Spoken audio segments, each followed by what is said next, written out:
A growing number of people believe that aliens have visited Earth.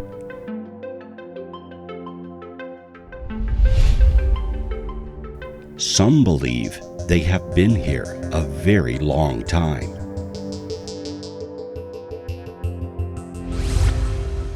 Some believe they are here now, watching over the human race.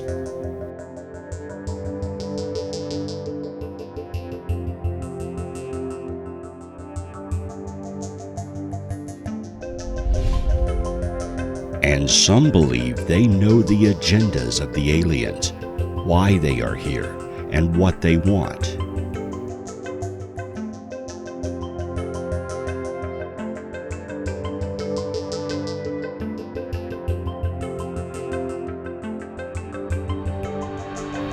Many can tell you specifically which aliens come to Earth and what their cultures are like.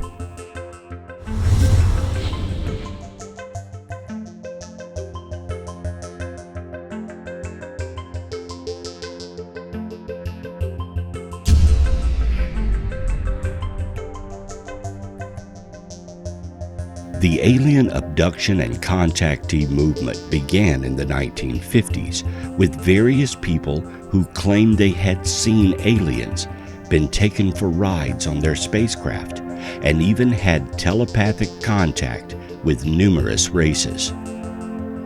This was known as the contactee movement, and it continues to this day. I was aboard a flying saucer in the Nevada desert on 11 different occasions. I was taken into this monstrous saucer by one of the men and confronted with a lady captain.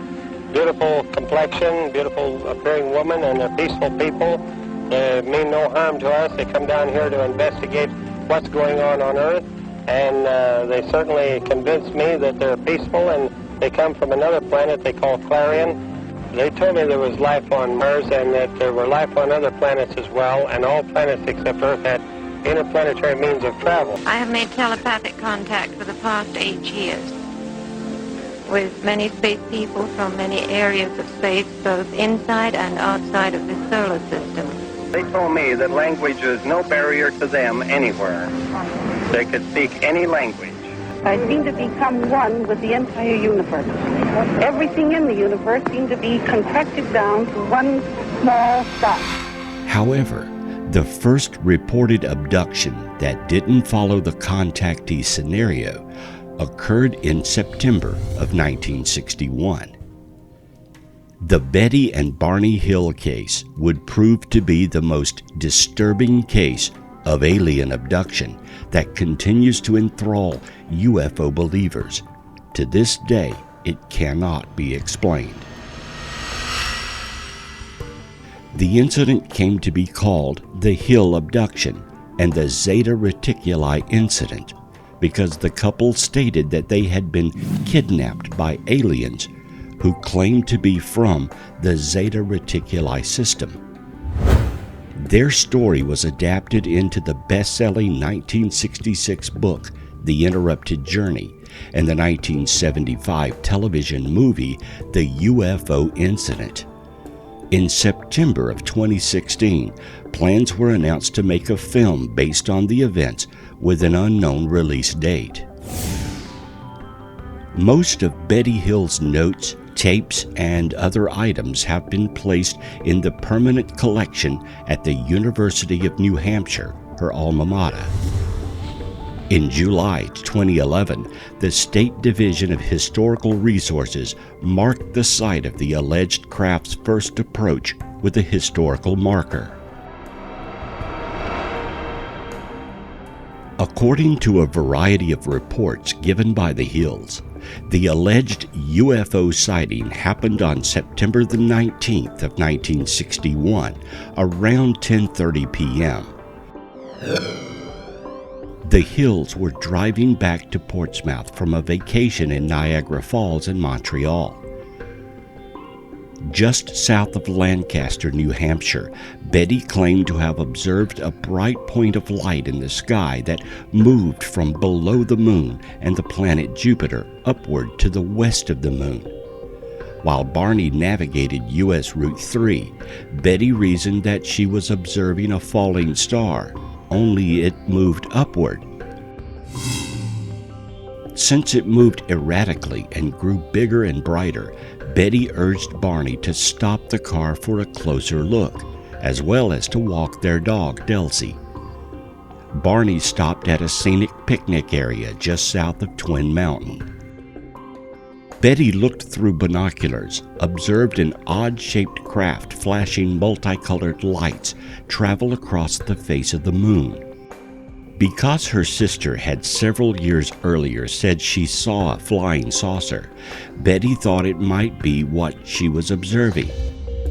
Through binoculars, Barney observed what he reasoned was a commercial airliner traveling toward Vermont on its way to Montreal. However, he soon changed his mind, because without looking as if it had turned, the craft rapidly descended in his direction. This observation caused Barney to realize this object that was a plane was not a plane. He quickly turned the car and drove toward Franconia Notch, a narrow mountainous stretch of the road. The Hills claimed that they continued driving on the isolated road, moving very slowly from Franconia Notch in order to observe the object as it came even closer. At one point, the object passed above a restaurant and a signal tower on top of Cannon Mountain and came out near the old man of the mountain.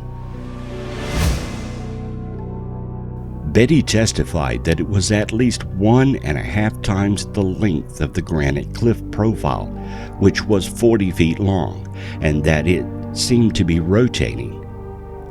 The couple watched as the silent, illuminated craft moved erratically and bounced back and forth in the night sky. Approximately 1 mile south of Indian Head, the object rapidly descended towards their vehicle, causing Barney to stop in the middle of the highway. The huge, silent craft hovered approximately 80 to 100 feet above the Hills' car and filled the entire field of view in the windshield. It reminded Barney of a huge pancake. Carrying his pistol in his pocket, he stepped away from the vehicle and moved closer to the object. Using the binoculars, Barney claimed to have seen about 8 to 11 humanoid figures who were peering out of the craft's windows, seeming to look at him. In unison, all but one figure moved to what appeared to be a panel on the rear wall of the hallway that encircled the front portion of the craft. The one remaining figure continued to look at Barney and communicated a message telling him to stay where you are and keep looking. Barney had a recollection of observing the humanoid forms wearing glossy black uniforms and black caps. Red lights on what appeared to be bat-wing fins began to telescope out of the sides of the craft, and a long structure descended from the bottom of the craft. The silent craft approached to what Barney estimated was within 50 to 80 feet overhead and 300 feet away from him. Barney tore the binoculars away from his eyes and ran back to his car. In a near hysterical state, he told Betty, "They're going to capture us." He saw the object again lift its location to directly above the vehicle. He drove away at high speed, telling Betty to look for the object. She rolled down the window and looked up. Almost immediately, the Hills heard a rhythmic series of beeping or buzzing sounds, which they said seemed to bounce off the trunk of their vehicle. The Hills said that at this point in time they experienced the onset of an altered state of consciousness that left their minds dulled. A second series of beeping or buzzing sounds returned the couple to full consciousness. They found that they had traveled nearly 35 miles south, but had only vague, spotty memories of this section of road.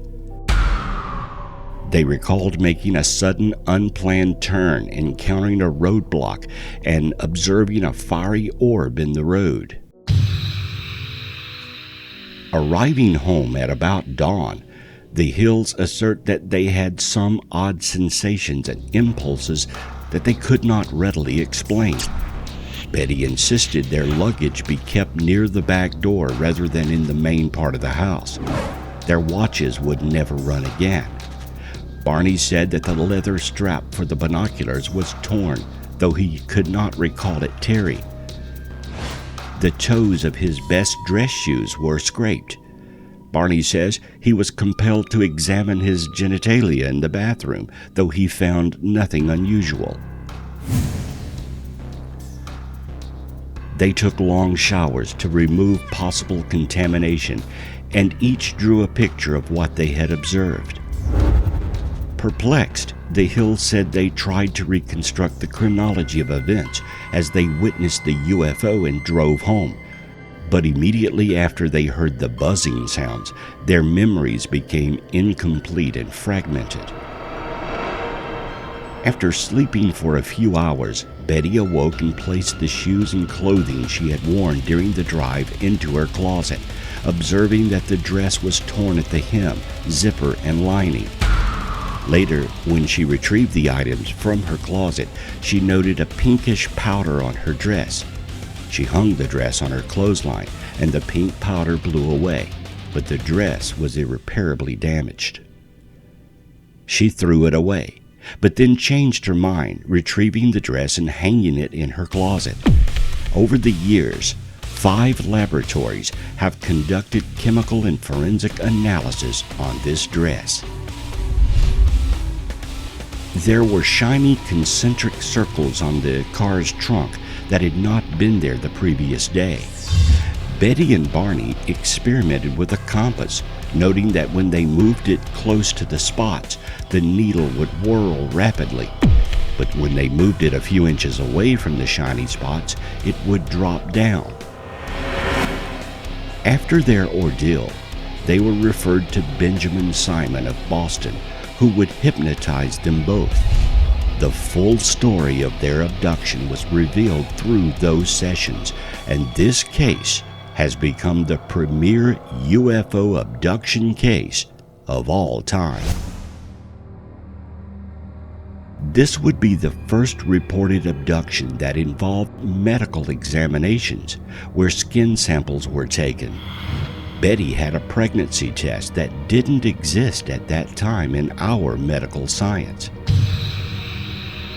One of the most bizarre experiences Betty had involved a star map she saw while on the craft. The aliens let her examine the map and asked her if she could locate Earth on the map, which she couldn't.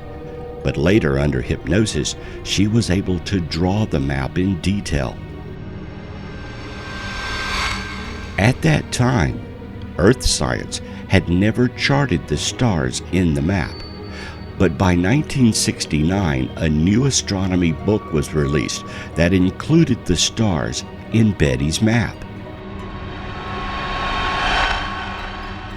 Marjorie Fish, an Ohio schoolteacher, took on the task of trying to locate the stars in Betty's map, assuming that one of the 15 stars on the map must represent the Earth's sun. Fish constructed a 3-dimensional model of nearby sun-like stars using threads and beads, basing stellar distances on those published in the 1969 Gliese Star Catalog.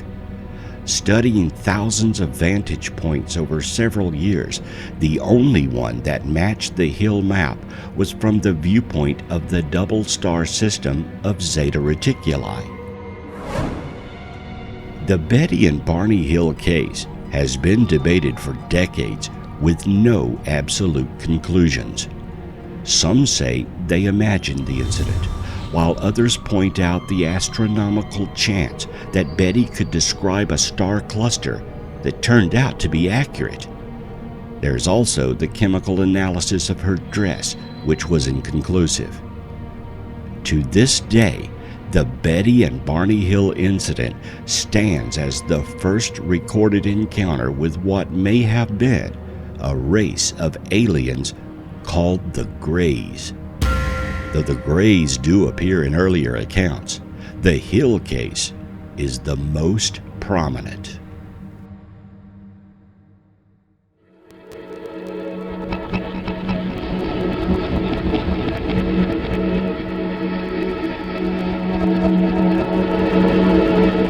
The Greys.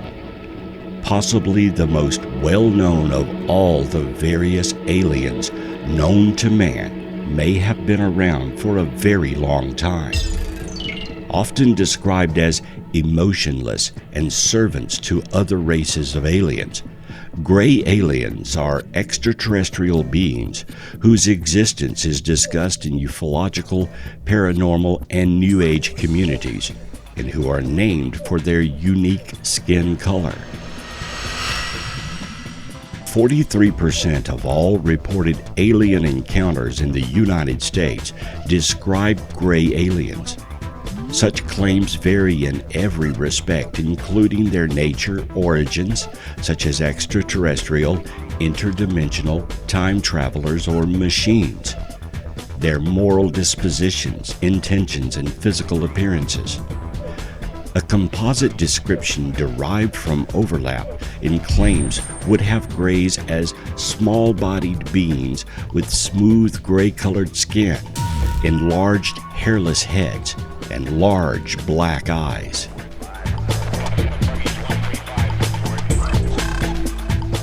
The popularization of the idea of the Greys is commonly associated with the Barney and Betty Hill abduction, which took place in 1961. Although skeptics see precursors in science fiction and earlier paranormal claims. The gray aliens are also famed from earlier depictions of the Roswell UFO incident from 1947. Some sources in the UFO community describe the role of the gray alien race as an artificially created being used by other races as servants or even slaves used to execute tasks such as abductions. Greys are typically depicted as dark gray-skinned diminutive humanoid beings that possess reduced forms of or completely lacking external human organs such as noses, ears, or sex organs. Their bodies are usually depicted as being elongated, having a small chest and lacking in muscular definition and visible skeletal structure. Their legs are shorter and jointed differently from what we would expect in a human. Their limbs are often depicted as proportionally different from a human's. Their humerus and thighs are the same lengths as their forearms and shins. Greys are depicted as having unusually large heads in proportion to their bodies. They have no hair anywhere on their body, including the face, and no noticeable outer ears or noses, but only small openings or orifices for ears and nostrils. They have very small mouths and very large opaque black eyes with no discernible iris or pupil. Reports of alleged encounters state their height to be 2 to 4 feet tall, but many may be human size or taller, as other varieties of greys have been described in various claims. It is said that their home planet is in the Zeta Reticuli star system, allegedly the fourth planet of one of the stars of the Zeta Reticuli binary system. The Greys therefore became mistakenly known as Zeta Reticulans. However, the description of Zetans, a similarly named alien race, differs completely from that of the Greys. They differ in appearance, behavior, flying craft design, and in how they treat abductees.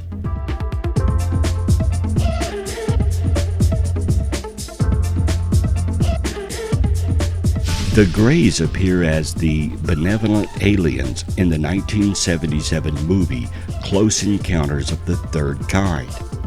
Gray alien-type beings are also depicted as musicians in Star Wars of the same year. But it was during the early 1980s, popular culture linked grays to the alleged crash landing of a flying saucer in Roswell, New Mexico in 1947. A number of publications contained statements from individuals who claimed to have seen the U.S. military handling a number of unusually proportioned, bald, child-sized beings. These individuals claimed that the beings had oversized heads and slanted eyes, but scant or other facial features during and after the incident.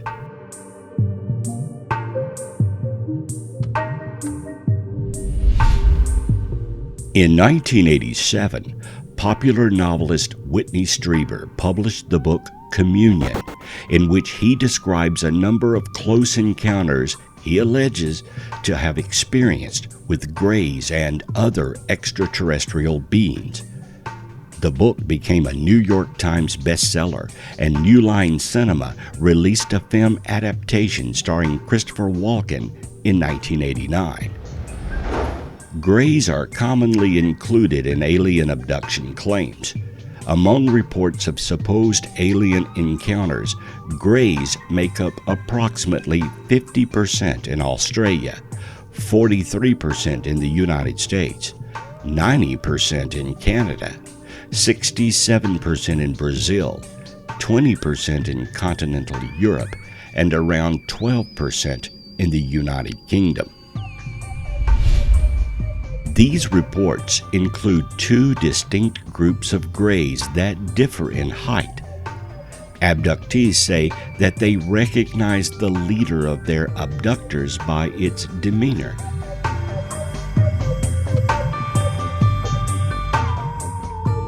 Some ufologists and abduction researchers believe that taller grays, with their reported increased authority and apparently more complex psychology, may be the only gray type to be biologically alive, and that the shorter form could be their artificially constructed robot or cyborg servants.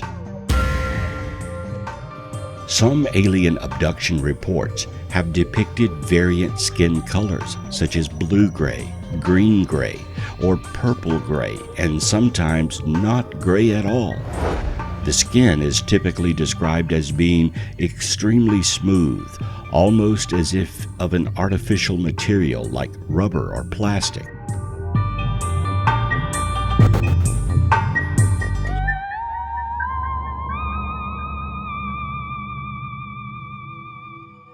Abduction claims are often described as extremely traumatic, similar to an abduction by humans or even a sexual assault in the level of trauma and distress. Research has shown that emotional impact of perceived abduction can be as great as or even greater than that of combat, sexual abuse, and other traumatic events. The eyes are often a focus of abduction claims. They are said to not move or focus on any observable way to the naked eye. Claims often describe a gray staring into the eyes of an abductee when conducting mental procedures.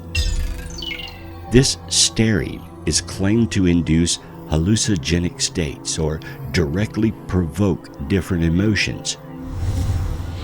Although abduction claimants often say that the gray was only inches from their face during the staring mind scan procedure, they often subsequently claim to not feeling breath or seeing the gray's chest move from breathing.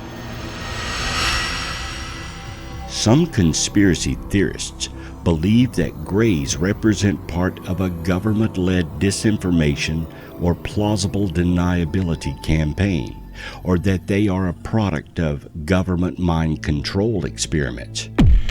Dr. Stephen Greer, founder of the Disclosure Project and head of CSETI, claims to have over 400 government, military, and intelligence community witnesses that have offered testimony to the existence of aliens and UFOs, or efforts to cover up their existence, and who have stated that they would be willing to defend their claims under oath.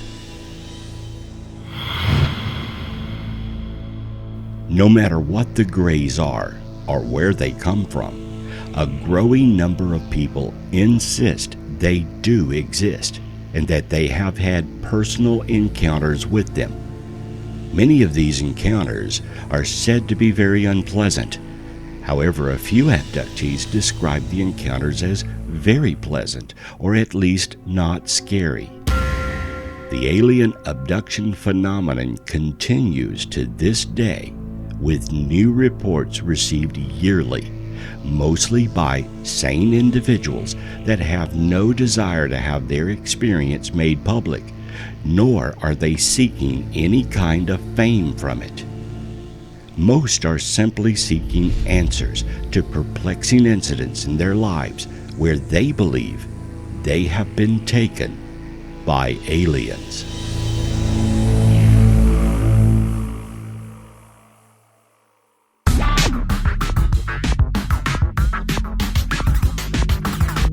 Not all aliens look alien. The Nordics are said to be very human-looking. In fact, you may have encountered one and didn't even know it. In ufology, Nordic aliens are humanoid extraterrestrials purported to come from the Pleiades, who resemble Nordic Scandinavians. Professed contactees describe them as typically male, 6 to 7 feet tall, with long blonde hair, blue eyes, and skin tones ranging from fair to tanned. Ufologist George Adamski is credited with being among the first to claim contact with Nordic aliens in the mid-1950s, and scholars note that the mythology of extraterrestrial visitation from beings with features described as Aryan often include claims of telepathy, benevolence, and physical beauty. In contactee and ufology literature, Nordic aliens are often described as benevolent or even magical beings that want to observe and communicate with humans and are concerned about the Earth's environment or prospects for world peace.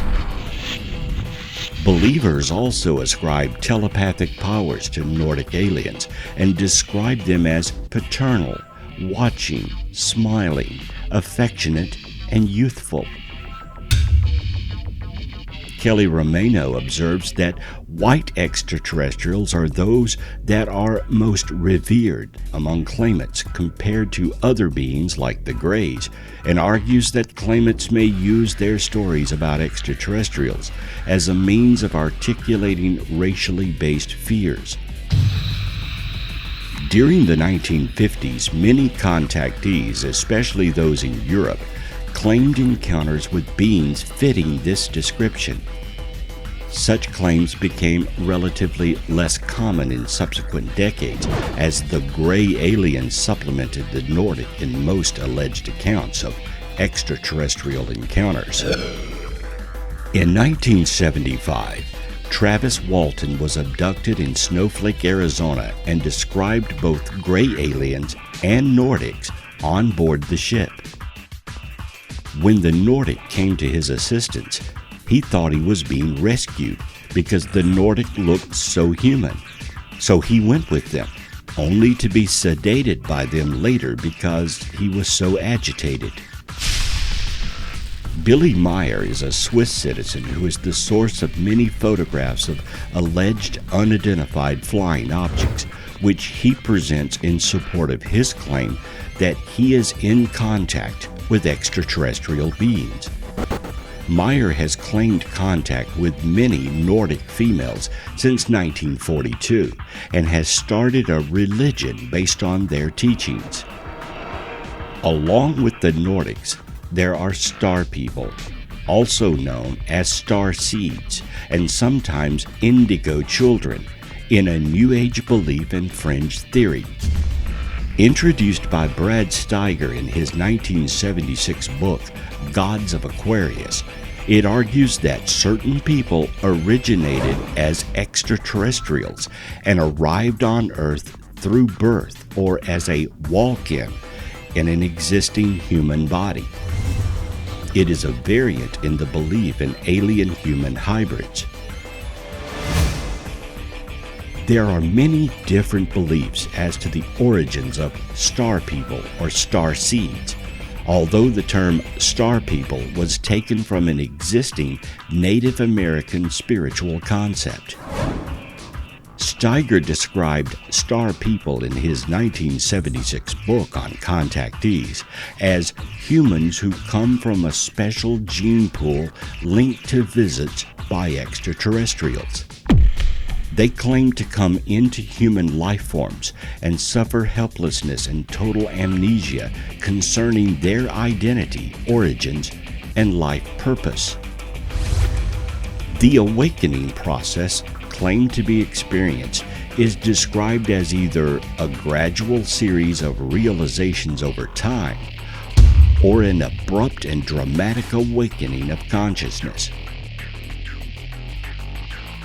Through the awakening process, they regain memories about their past, origins, and missions. An increase in intuition, psychic ability, and the sense of a more universal self that transcends mortal identity are also commonly reported.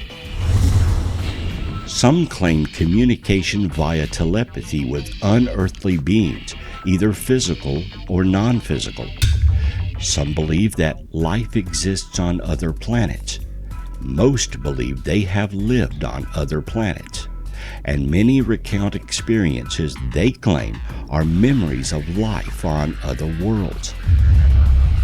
The concepts of spaceships, intergalactic travel, psychic phenomenon, and sentient life forms in other galaxies are common. Washington Post journalist Joel Achenbach interviewed people who said they were starseeds from the Pleiades for his book, Captured by Aliens, The Search for Life and Truth in a Very Large Universe. He noted the contrast with ufologists. The starseeds are precisely the kind of New Age figures the traditional ufologists can't stand. Ufologists look outward towards the universe for answers to the alien enigma. New Agers look inward. To this day, many people believe they are starseeds planted here on Earth, but are actually extraterrestrials. These people live normal lives, and it's very possible that you have met at least one in your lifetime.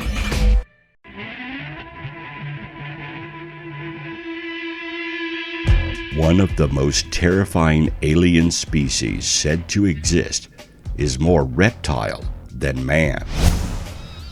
Reptilians, also called reptoids, lizard people, reptilians, saurians, and draconians, are purported reptilian humanoids that play a prominent role in ufology and conspiracy theories.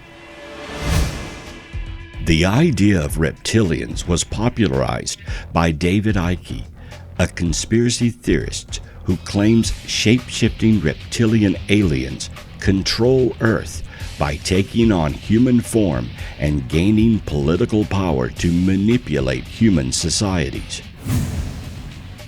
Icke has claimed on multiple occasions that many of the world leaders are, or are possessed by, so-called reptilians.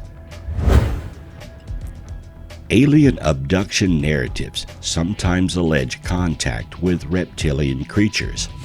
One of the earliest reports was that of Ashland, Nebraska police officer Herbert Schreimer, who claims to have been taken aboard a UFO in 1967 by humanoid beings with a slightly reptilian appearance, who wore a winged serpent emblem on their left side of their chests. On March the 4th of 2013, a video depicting a security agent with unusual features guarding a speech by U.S. President Barack Obama was spotlighted in a Wired report about shape-shifting reptilian humanoids, leading to a tongue-in-cheek response from Chief National Security Councilwoman Kathleen Hayden that any alleged program to guard the president with aliens or robots would likely have to be scaled back or eliminated in the sequester.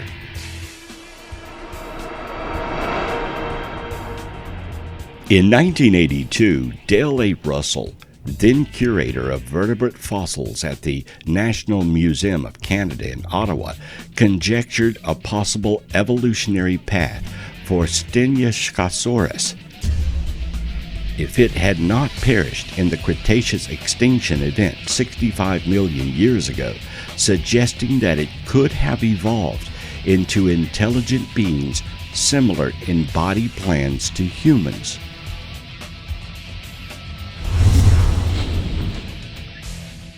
Russell suggested that if the trend in Styracosaurus evolution had continued to the present, its brain case would by now be measured to that comparable to a human. Troodontids had semi-manipulative fingers, able to grasp and hold objects to a certain degree, and binocular vision. Russell proposed that his Dinosaurid, like members of the Troodontiid family, would have had large eyes and 3 fingers on each hand, one of which would have been partially opposed. Russell also speculated that the Dinosaurid would have had a toothless beak. As with most modern reptiles and birds, he conceived of its genitalia as internal. Russell speculated that it would have required a navel, as a placenta aids the development of a large brain case. However, it would not have possessed mammary glands and would have fed its young as some birds do on regurgitated food. He speculated that its language would have sounded somewhat like birdsong.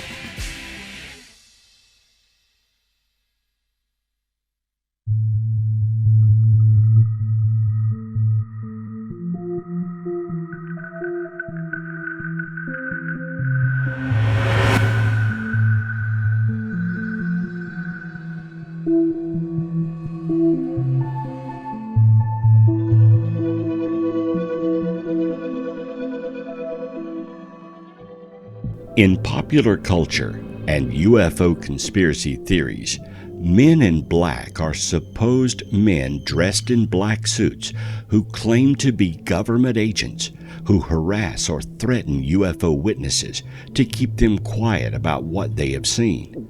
It is sometimes implied that they may be aliens themselves, sometimes as having reptilian features.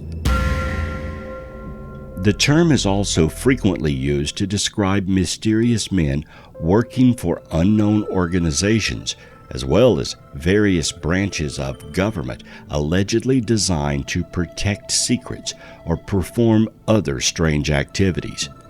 The term is generic, used for any unusual, threatening, or strangely behaved individual whose appearance on the scene may be linked in some fashion with a UFO sighting. Several alleged encounters with the Men in Black have been reported by UFO researchers and enthusiasts. Some believe they may be reptoids in disguise.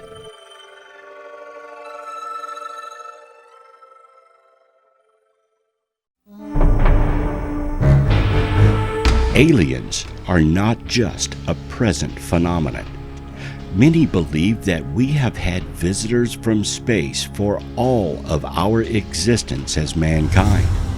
In fact, some believe that the myths and legends of the past can be explained as alien visitations. The Anunnaki are a group of deities that appear in the mythological traditions of the ancient Sumerians. Descriptions of how many Anunnaki there were and what role they fulfilled are inconsistent and often contradictory. In the earliest Sumerian writings about them, which come from the post-Akkadian period, the Anunnaki are the most powerful deities in the pantheon, descendants of An, the god of the heavens, and their primary function is to decree the fate of humanity.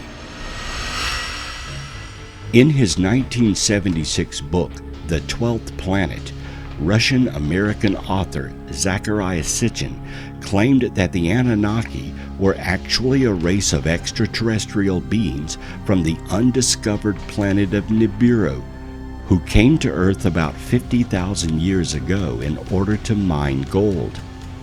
According to Sitchin, the Anunnaki genetically engineered Homo erectus to create modern humans to work as their slaves.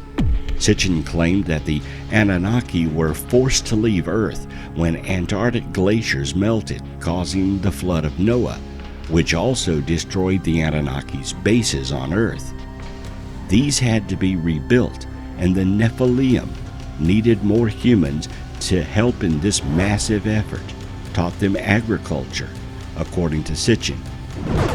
The Anunnaki built the pyramids and all other monumental structures from around the world that ancient astronaut theories consider so impossible to build without highly advanced technologies. Sitchin also claimed that the Anunnaki had left behind human-alien hybrids, some of whom still are alive today, unaware of their alien ancestry. Sitchin predicted that the Anunnaki would return to Earth, corresponding to the end of the Mesoamerican long count calendar. Sitchin's writings have been universally rejected by mainstream historians, who have labeled his books as pseudo-history, pointing out that Sitchin seemingly deliberately misrepresents Sumerian texts by quoting them out of context, truncating quotes, and mistranslating Sumerian words to give them radically different meanings from their accepted definitions. Nonetheless, because Sitchin worked in the shadow of Erich von Daniken's more widely publicized Chariots of the Gods, he managed to escape the notice of debunkers, allowing his theories to become more influential. Although Sitchin himself described the Anunnaki as humanoids, in a book published in 1994, the conspiracy theorist Arthur Horn proposed that they were actually reptilians. British conspiracy theorist David Icke further expanded on this thesis by claiming that the surviving alien bloodlines mentioned by Sitchin were the Brotherhood of Babylon, a race of shape-shifting reptilian aliens who secretly control all the governments of the world and keep humans enslaved, using the Illuminati as one of their chess pieces. To this day, many are awaiting the return of Nibiru and the gods of the past, where they will reestablish themselves on Earth. Various predictions of the time they will return have all ended up false, but true believers continue to look to the skies for the return of aliens from our history.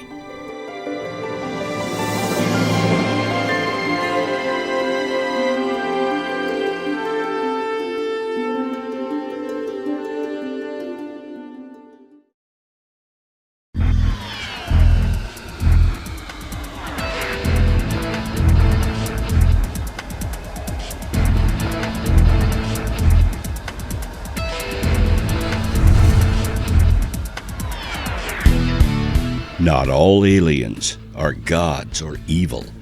Many want to help the people of Earth. The Andromedans are benevolent and friendly aliens from the Andromeda galaxy. They are a telepathic race, lovers and keepers of peace and love, wanting to watch or help save the races enslaved by evil reptilians. Andromedans are noted in the Galactic Federation for their mastery of all forms of scientific endeavor. They are said to be energy beings and may or may not take on physical form. When they do become physical, the eyes of all Andromedans are slightly larger than those of Earth humans. The lips are thin and colored almost a light pink, while the ears are fitted slightly lower on the side of the head and are slightly smaller in size. The hands and the feet are delicate in appearance, with long fingers and toes. These are a non-physical race of purely awesome, ancient, angelic beings from the Andromeda galaxy.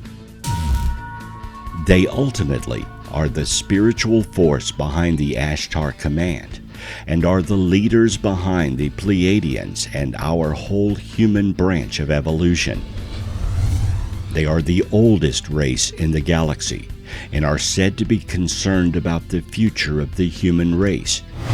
Andromedans are noted in the Galactic Federation for their mastery of all forms of scientific endeavor. Many believe that the Andromedans are watching over the Earth even now and directing history towards a better future for mankind. There is also a group of aliens that appear to be on a mission for the betterment of mankind.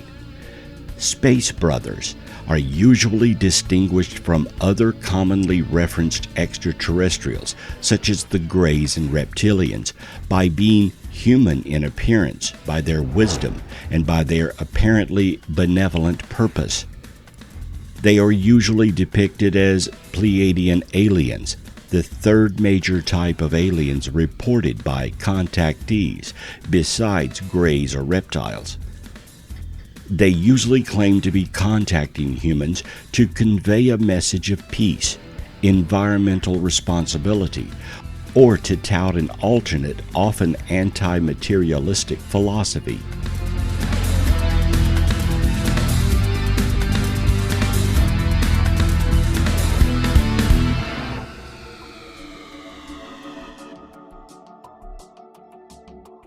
As generally described, the Space Brothers look completely human. They are reported to be various heights. They generally have light shades of hair and light-colored eyes and act as if in the peak of health.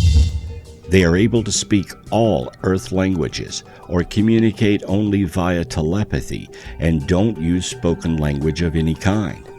They are from utopian societies where there is no war, crime, violence of any kind, disease, poverty, or hunger. They generally claim to be extremely and conventionally religious in outlook and to guide their lives successfully by simplistic spiritual rules. They also say that in their culture there is no distinction between science and religion. They have lifespans of roughly 1,000 years and remain at vigorous middle age for almost their entire lifespan. They are described as eating only fruits and vegetables and drinking only fruit juice or nectar. They wear one-piece garments like jumpsuits when physical, with no visible equipment or insignia. Female Space Brothers are described as incredibly beautiful and voluptuous, but males are also described as facially representing very beautiful terrestrial women. Those who have claimed to have had face-to-face encounters with flying saucer crew members, and usually rides in their saucers, beginning in 1952, started with George Adamski, the Ashtar Galactic Command, a modern UFO religion. Ruth Norman, Billy Meyer, and Rael expose similar claims to this day.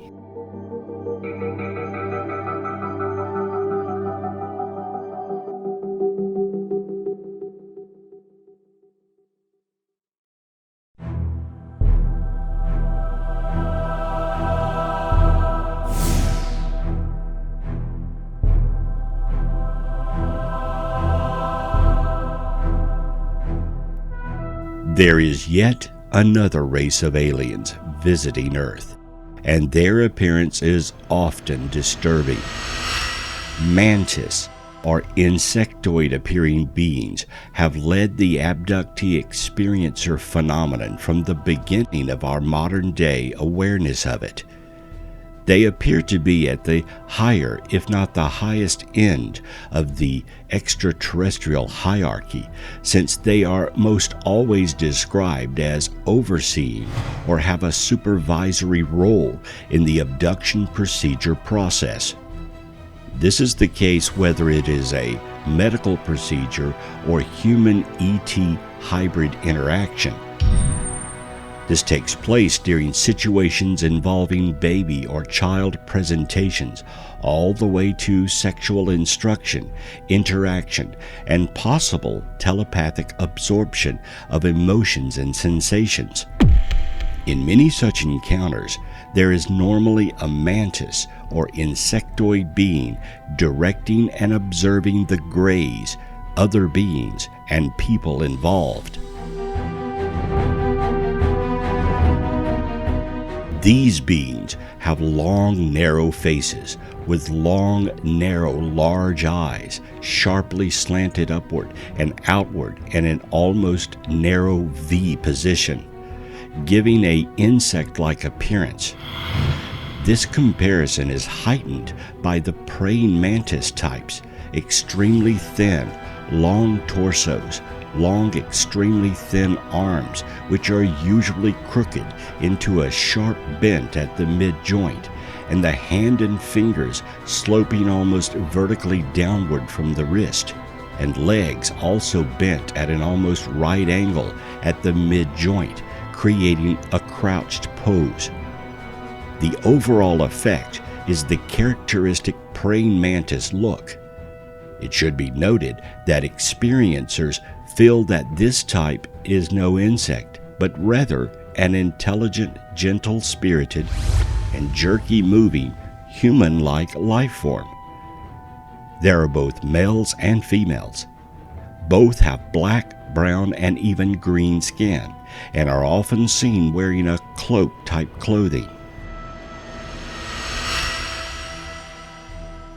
Buzzing and clicking sounds are associated with these beings, as well as telepathic interrogation-like tactics during visits.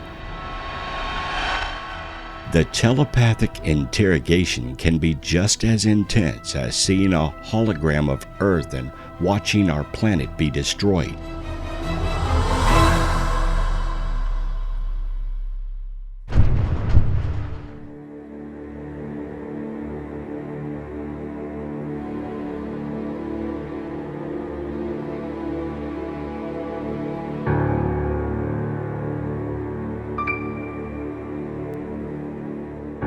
This is an interrogative type of interaction that is not uncommon for abductee experiencers to have to endure, and it is normally carried out by mantis insectoid type beings. Their demeanor, however, ranges from loving and gentle to very aggressive. These variations are thought to be due to the amount of information an abductee experiencer remembers and how much of that knowledge they share with others, especially those going public with their experiences. It is believed that the mantis beings are conducting some kind of hybrid program on humans, combining their DNA with ours and producing alien hybrids. No one knows the reason for this. It is assumed the aliens need our DNA to help their own race, or the aliens are making hybrid babies so they can survive on other planets with different atmospheres. The mantis beings also are thought to be creating the greys, and the greys are a kind of biological robot made to do the bidding of the mantis beings. As we make robots out of materials and metals, the mantis do the same, but with genetics. Greys are created for specific tasks, programmed to understand how to carry out those tasks, then sent to work where they're needed. After the Grey has fulfilled their duty to the tasks at hand, they are terminated. Greys appear to have no reproductive organs and no anus. They live only long enough to perform the jobs they are created for, then either expire or are euthanized. As a moral issue, we may find this repugnant, but consider that the Mantis have evolved on another world and would not have our values and morals. For them, this may be a common practice, and they have no ethical issues with it, as we have no ethical issues with making robots to perform tasks too difficult or dangerous for humans. It's also possible that the Greys have a built-in lifespan and perhaps only live a few days or weeks, long enough to do the job they are tasked with. Then they simply die or self-terminate on their own. There are various types of mantis beings ranging in color. Some are referred to as tall blacks, which are thought to be hybrids of humans and mantis. The tall blacks have dark black skin and are human-like in appearance, but also insectoid. The tall blacks could be yet another species of insectoid, but they appear to be equal to the mantis beings or their helpers. Mantis beings appear in much of the abduction cases, as do the Greys, but appear to be in charge when seen. The lesson these beings are apparently trying to communicate is that humans are causing much more pain and destruction than they know, and humans kill what they do not understand, and often kill what they simply fear.